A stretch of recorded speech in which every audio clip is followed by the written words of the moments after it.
How's it going now? I'm back at the tree service again. I'm trying to get some more loads of wood, and I finally have gotten lucky and I found a sassafras tree, and I've been wanting to make some gumbo filet. So that's made from the leaves of the sassafras tree. Now I just grabbed some. Let me show them to you. So here's the leaves, and that is a mitten with a thumb on it. Now they don't all look like that. It was confusing, but when you pick through them, some of them do have the sassafras look. Some of them are just straight up leaves. And I just grabbed some. Now I'll take these home and wash them off, and probably, I'll throw away. That one's probably no good. But all of these nice clean ones, I'll wash those off and dry them out and make a little gumbo filet. And now I know where the sassafras tree is, so I can get more if I need them. I just thought I'd share that with you. That's an interesting little tidbit there. And I've been looking for some gumbo filet for over a year. So I finally found the sassafras trees to make one. So here's these sassafras leaves now, and I just cleaned them off. I put them in the salad spinner and sprayed them down and rinsed them real good yesterday. And I cut them into some little pieces. I just kind of cut the stems off and everything. And I'm going to let these things dry, and then I'll throw them in my grinder and grind them up into a powder and make gumbo filet out of them. So that's what's going on with them. Now, I'm not real thrilled that some of them have little black dot or brown spots on them. So I'll probably take the scissors and just kind of cut that out.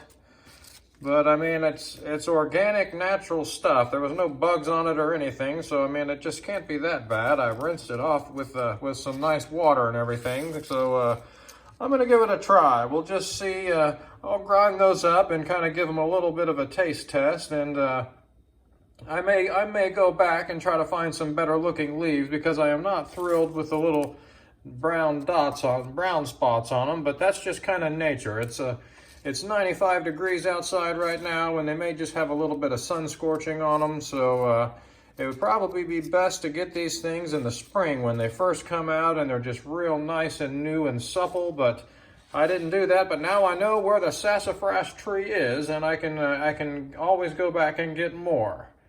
It's going to be a good day. That's a good sign that I found a sassafras tree. So that's always nice to hear. So I'm back here at the tree service, and I've showed you this ash before. Now he wants to keep this ash. Somebody apparently is going to come pick it up. I don't know if he's a firewood guy or what, but somebody wants all that nice ash.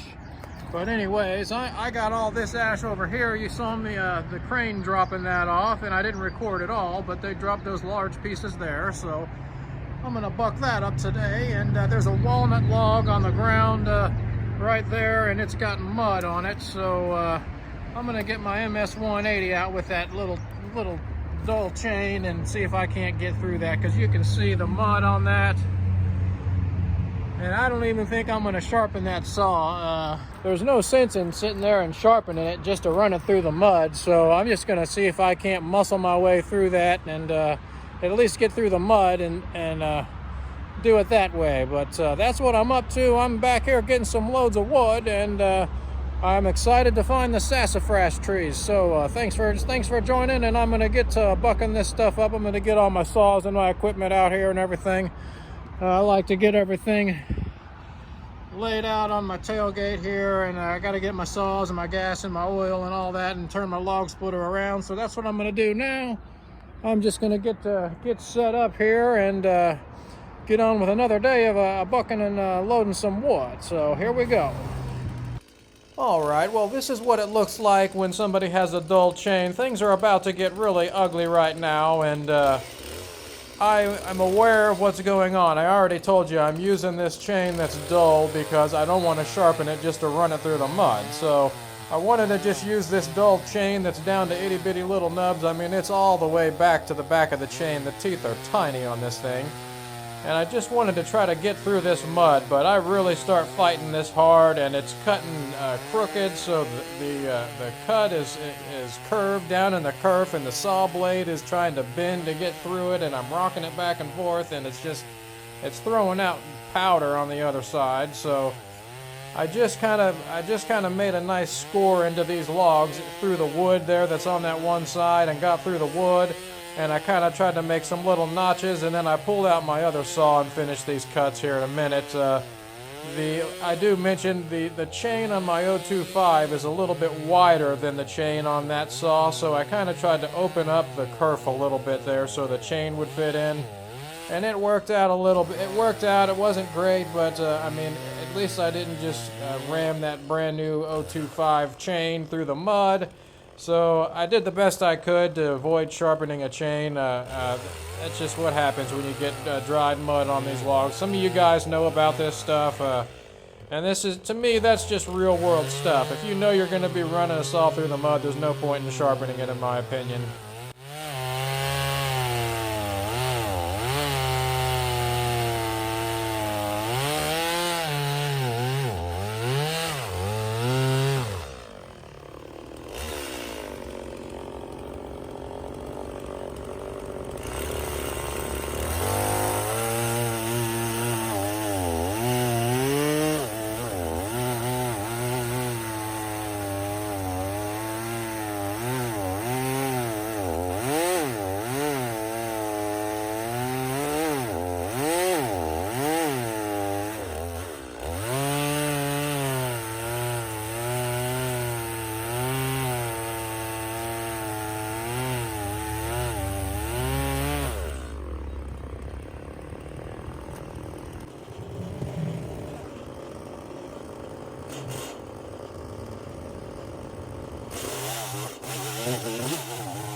Alright, well, that's not cutting worth a damn, so I kind of just got through the mud there, and I'm gonna pick up my other saw now and just finish those cuts now that I got through that mud on that bark.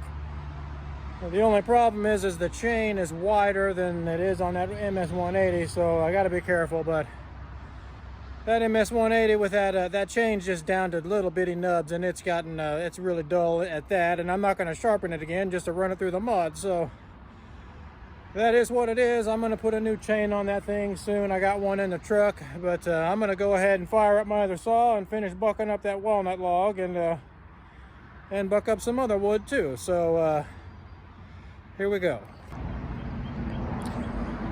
I got those logs bucked up. I just wanted to show you guys. Just made a little assembly line right here, and right into the truck again. It's still working, still doing the same thing. Don't really know what else to say. I'm working on this pile of logs up here, and there's quite a few truckloads left. That's more than it looks like. That's probably at least 5 or 8 truckloads of wood right there. It adds up pretty fast. But I got about half a truckload here. I'm gonna go ahead and split that, then I'll get back to sawing a little bit. I'll let my little saws rest. I got them under here in the shade where they can get some rest down there. So I'm gonna go ahead and do that now, right into the truck, and here we go. I'll check back in with you guys here in a little bit and let you know how it's going, show you my load. Now, this is ash. It's a lot of ash today. I went ahead and started working on those new ash logs. You saw they dropped them in on the crane the other day there. So it's some pretty dry wood. It's not rotten, but it's just to the point where it's dead standing and it's pretty dry. So that'll be it's actually some good wood to have for this winter. That'll have a nice chance to dry, but at the same time, things like this locust, it needs to be split now. I need to hurry up and split that locust now because it needs longer to dry. So, it is what it is. You either have the ash that's like already gonna dry, or you need to hurry up and get the locust and get it split and get it drying as soon as possible. And basically, when it comes down to it, all I can do with that pile right now is kind of work through it and take what it gives me. You know what I mean? those logs are all just thrown in there in a big jam, and I just kind of cut the pieces off that present themselves to me most of the time. So I can't really say I'm just going to go get locust or whatever, because it's buried half of it and there's now big ash logs on top. So that ash is going to have to be moved. And there is a few more sticks of cherry in there, and the guy at the tree service stopped by yesterday and he said I can have the rest of that cherry. So I'd like to get it, but it is on the bottom of the pile. So I got a lot of work to do to get it, and they might keep coming and dumping more wood, and that'll make it harder and harder to get to that cherry. So eventually I'd like to get to that cherry and get it out of there. It also needs to dry. So there's that. There's more cherry. I might end up getting it, but it is on the ground, and I want to get that stuff off the ground and away from the ants and split and dry as quickly as possible. But that's it's got about 4 truckloads of wood on top of it there, so I'm gonna have to kind of get to it when I can. So I'm getting on splitting now. Thanks for watching. All right, now everybody, that about concludes today's video. I'm just going to show a little footage of Mavi here. She likes to lay on piles of towels.